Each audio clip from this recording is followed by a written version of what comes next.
Opa, pessoal, o canal Sociedade e Política querendo ajudar vocês com o Enem aqui na parte de Sociologia, que em alguns momentos pode se tornar algo que é bastante complexo, né? Mas que se a gente caminhar junto, vocês vão entender o que é de mais fundamental na Sociologia.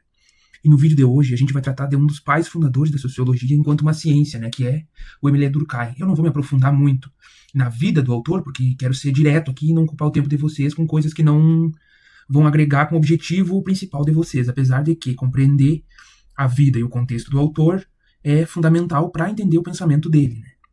Bom, como eu já disse, Durkheim é um francês e um dos pais fundadores da sociologia moderna, e viveu entre 1858 e 1917. Até aquele momento, vivido por Durkheim e Comte, que é outro pensador que contribuiu para a formação da sociologia, a análise da sociedade era feita sem muito rigor científico, sem o desenvolvimento de métodos ali que buscassem criar um conhecimento objetivo. Então a sociologia e as ciências sociais saíram muito atrás das outras ciências, como a biologia, como a física e a química, que nesse momento já eram consolidadas como uma ciência com uma rigorosidade metódica que garantia o status do seu conhecimento como ciência. Né? As contribuições do Durkheim vai justamente nesse sentido de procurar desenvolver um método e uma forma científica de analisar a sociedade. E para construir a ciência que estuda a sociedade, ou seja, a sociologia, ele precisava descobrir o que é que a sociologia vai estudar. O que é que a sociologia vai ter como objeto, que vai distinguir ela das demais ciências. Então, a partir disso, ele vai formar o conceito de fato social. Esse é um dos conceitos centrais para entender o pensamento de Durkheim, e aqui vai ser o primeiro conceito que a gente vai falar. Mas então, o que é um fato social? Bom, primeiro, ele vai dizer que um fato social é uma coisa que existe na sociedade e que possui três características. Dizer que é uma coisa que existe na sociedade é uma coisa muito genérica, né? Mas entendendo as características e os exemplos, vai ficar muito claro do que está sendo falado aqui, tá bom? Bom, primeiro, vamos às características, então. A primeira característica é que o fato social é algo externo, ou seja, ele não depende das vontades individuais das pessoas, porque são coisas que estão na sociedade e não nas pessoas, entende? Segundo, o fato social ele é geral ou generalizado, o que quer dizer que ele funciona mais ou menos da mesma forma para todo mundo. E por último, ele é coercitivo, porque o seu descumprimento vai gerar ali algum tipo de punição ou sanção, mesmo que seja mínimo, tá? Então, entendendo essas três características, os fatos sociais vão moldar o comportamento dos indivíduos e das instituições, assim também vão moldar a própria sociedade. Não sei, ainda tá difícil de entender, a gente vai então aos exemplos. Os exemplos, aqui temos alguns. Primeiro exemplo, normas e leis são fatos sociais. Vamos então entender por quê. Vamos voltar às características. Primeiro, normas e leis são externas? Sim, porque as pessoas elas não conseguem controlar individualmente as normas e as leis. Então, elas são externas às pessoas por isso, certo? Elas são gerais, elas são generalizadas? Elas são, por quê? Porque, de certa forma, elas funcionam mais ou menos da mesma forma para todo mundo, certo? E, por último, elas são coercitivas, porque o não cumprimento dessas leis vão acabar acarretando algum tipo de punição ou sanção. Enfim, o não cumprimento de uma lei pode levar a multas, pode levar a prisões, enfim. O segundo exemplo são as instituições religiosas, né, que são uma coisa da sociedade que é externa ao sujeito e depende da vontade individual dele. As instituições religiosas são gerais, funcionam mais ou menos da mesma forma para todos os seus integrantes, e também são coercitivas na medida em que o descumprimento de algum tipo de norma ou regra daqueles que estão inseridos na sua realidade vai acarretar algum tipo de punição. Né? Aqui existem outros tipos de fatos sociais que a gente pode pensar, a estrutura familiar, os hábitos culturais, a gente pode pensar o exemplo da escola, do trabalho, diversas coisas. Seria um exercício, inclusive, interessante de vocês fazer, parar um pouco e pensar coisas que são fatos sociais, ou seja, coisas que possuem essas características que eu coloquei aqui, e coisas que não possuem. Tá? É um exercício interessante de se fazer para entender o fato social. Tá? Aí aqui a gente tem alguns pontos que tratam a importância do fato social na sociedade. Primeiro, ele fundamenta uma ordem social, garante uma estabilidade da sociedade, de suas normas e das suas instituições, né? Ele funciona como uma forma de controle social, que garante a coesão da sociedade. Imagina que se a gente não tivesse esses fatos sociais que regulassem, que fizessem um controle sobre o comportamento humano, seria impossível se ter uma sociedade coesa na medida em que a gente viveria em um estado de selvageria, né, onde a própria natureza humana de buscar sobreviver faria com que a gente se afastasse dos demais indivíduos pelo risco que isso representaria, né? Então, esse fato social que cria um controle, ele garante a coesão da sociedade porque ele regula esse comportamento coletivo, né? Terceiro, ele permite entender como as estruturas influenciam nas ações individuais e coletivas na sociedade, né?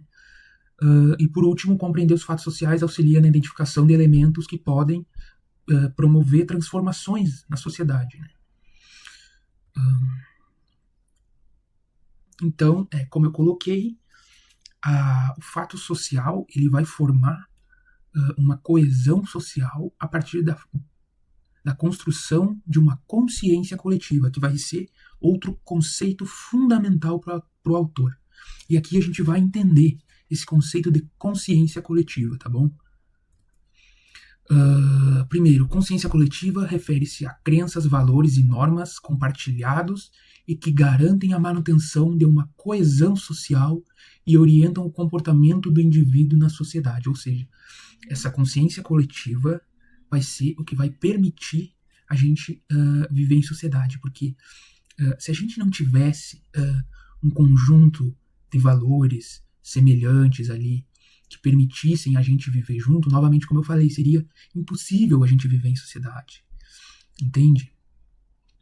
Então, ela é importante para a integração social, criando senso de grupos, né, e unificação de indivíduos dentro de um grupo por meio de valores comuns.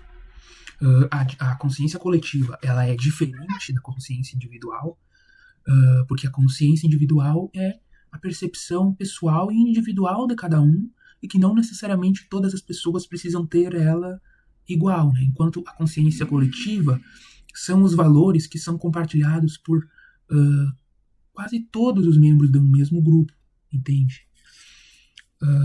E aí a consciência coletiva evolui então com as mudanças culturais e sociais, refletindo a transformação dos valores compartilhados, né? Ou seja, o surgimento de novos fatos sociais criam novos valores e transformam essa consciência coletiva. Ela não é uma coisa estática e parada no tempo, né?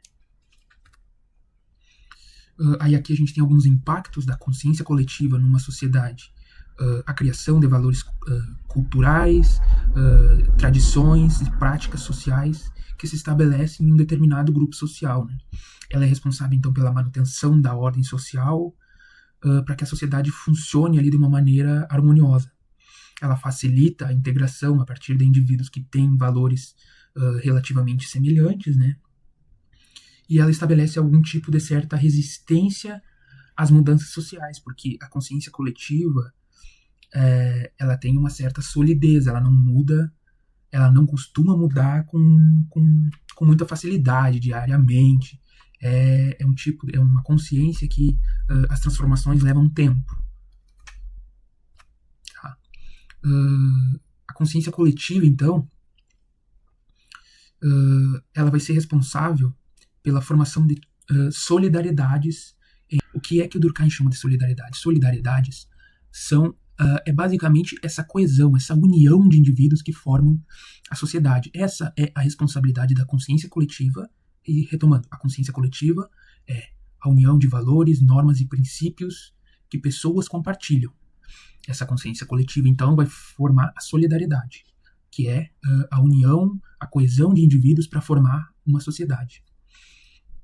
Aí ele vai fazer uma separação entre dois tipos de solidariedade, que é a solidariedade mecânica, que está presente no que ele chama de sociedades tradicionais, onde essa coesão, essa unidade da sociedade, ela vai ser baseada nessa forte consciência coletiva, ou seja, a sociedade é unida, essas sociedades tradicionais elas são unidas porque eles têm valores muito semelhantes, tá? E o segundo tipo de solidariedade é a solidariedade orgânica, que seria a solidariedade do nosso tipo da nossa sociedade moderna em que a gente vive e que, por mais que exista uma consciência coletiva, ela é fraca. Não vai ser essa consciência coletiva que, apesar de existir, não vai ser ela que nos mantém unido. Vai ser o que ele chama de divisão social do trabalho. Tá? Por que a divisão social do trabalho? Bom, primeiro, a gente precisa explicar então o que é a divisão social do trabalho. Né? Ela é a especialização das atividades humanas na sociedade, promovendo a cooperação entre as pessoas e a eficiência nos diversos setores da produção. Então, a divisão social do trabalho é um processo no qual cada pessoa se especializa em produzir algum tipo de coisa e, em alguma medida, se torna dependente de outras pessoas para atender outras necessidades que não aquelas coisas às quais elas produzem. Então percebem como a divisão social do trabalho ela vai produzir uma solidariedade, porque as pessoas se tornam dependentes, elas não podem viver fora dessa sociedade, porque elas têm um trabalho especializado, elas têm um trabalho que somente ele não consegue satisfazer as suas necessidades pessoais, porque ele é um só, as pessoas para sobreviver precisam de múltiplos trabalhos. E à medida que se especializa, ela precisa se relacionar com outras pessoas que são capazes de realizar essas outras coisas as quais as pessoas precisam. Então, esse é o fundamento da solidariedade, da coesão social a partir da divisão social do trabalho. Tá? Aqui a gente tem uma evolução de como se desenvolveu essa divisão social do trabalho.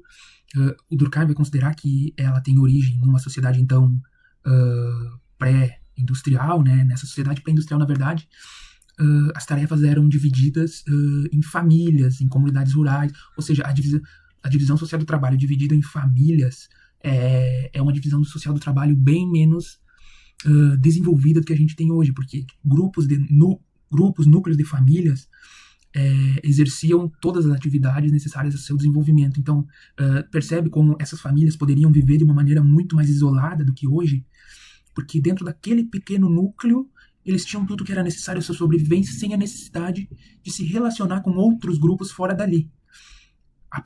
Vai ser a partir da transformação promovida pela Revolução Industrial que vai se ter uma especialização cada vez maior em que cada indivíduo exerce uma única função ou poucas funções, né? E passam a ter uma relação de dependência muito maior com a sociedade, né? Aí aqui a gente tem os efeitos da divisão social do trabalho na sociedade moderna. Ele vai dizer que essa divisão social do trabalho aumenta a complexidade da sociedade a partir da interligação ali de múltiplas funções especializadas, ou seja, quanto mais indivíduos se especializam, mais competentes eles se tornam em realizar a sua função, mas menos eles conseguem realizar outras funções.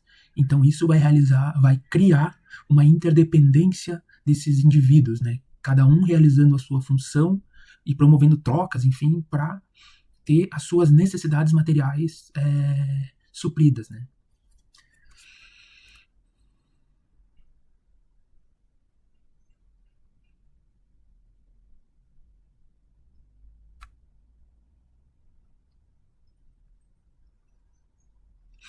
E aí aqui a gente entra no último conceito fundamental do autor. Existem outras coisas que podem ser tratadas do autor. Ele é um pensador bem complexo, assim. E se entender, aqui eu estou trazendo o básico do básico e o fundamental, acredito eu, do que cai no Enem, tá bom? E o último conceito vai ser o conceito de anomia social. O que é a anomia social? Anomia social vai ser, então, a condição de ausência de normas sociais, levando a uma certa desorientação e a ausência de comportamentos regulares, tá bom? A anomia social vai ser a extrema diminuição daquela consciência coletiva, o qual a gente tratou antes, tá bom? Ela é diferente de crime, tá bom? Por quê? Porque o crime é uma violação das normas sociais, ou seja, existe a norma social e indivíduos da sociedade não respeitam essa norma, enquanto a anomia, ela é a ausência de normas. Um exemplo muito prático e muito recente que a gente pode pensar para entender a anomia social são as próprias redes sociais, né? As redes sociais são um fenômeno ali relativamente novo e que não encontrava, por ser novo, não encontrou muitas normas, não encontrou muita regra, não encontrou muita regulamentação, não encontrou muito a forma como ela deve funcionar. Então as redes sociais passou a funcionar de uma maneira meio anômica, sem um certo consentimento sobre como deveria ser, tá? Aí aqui tem a origem do termo, ele vem do grego, significa sem lei, e foi popularizado então pelo Durkheim para estudar a coesão social. E a relevância na sociologia é para entender então as crises de coesão social e os comportamentos desviantes na sociedade, né? Aí aqui ele vai falar também sobre o que pode causar anomias sociais, né? Mudanças econômicas rápidas, crises sociais e políticas, modernização, veja, a própria questão da internet, das mídias sociais entra aqui, né? Pode ser considerado um novo tipo de anomia social por não se saber direito como lidar com elas pela falta de referências normativas, né? Aí aqui tem o impacto na sociedade, como o aumento do comportamento desviante, ou seja, a falta de regulamentações, de normas de como se deve se comportar diante de determinada questão, faz com que indivíduos tenham comportamentos muito distintos dentro desse novo espaço onde não há um fato social que regulamente ali, né? Vai existir então uma fragilidade de coesão social na medida em que o comportamento coletivo não consegue aproximar as pessoas, porque existe uma ausência desse comportamento, e ela vai se tornar então muito instável justamente pelo aspecto conflitivo que essa anomia é capaz de criar, tá bom? E aí ele vai colocar alguns fatores aqui a respeito da possibilidade de prevenção de anomias, como o fortalecimento de normas sociais, educação social, né, a estabilidade econômica e política, porque tudo isso gera uma estabilidade na sociedade, as normas se estabelecem, as pessoas aprendem os valores da sociedade, a política e a economia se mantêm estável, então tudo aquilo que contribui para uma estabilidade da sociedade é o que vai garantir a preservação dela e a ausência de um estado anômico, né? Vai garantir a preservação da consciência coletiva dessa sociedade. É isso, pessoal. Quero agradecer vocês. Se inscrevam no canal, curtam aí, que eu vou estar sempre aqui para ajudar vocês em relação ao Enem, referente às questões de sociologia, tá bom? É isso. Forte abraço.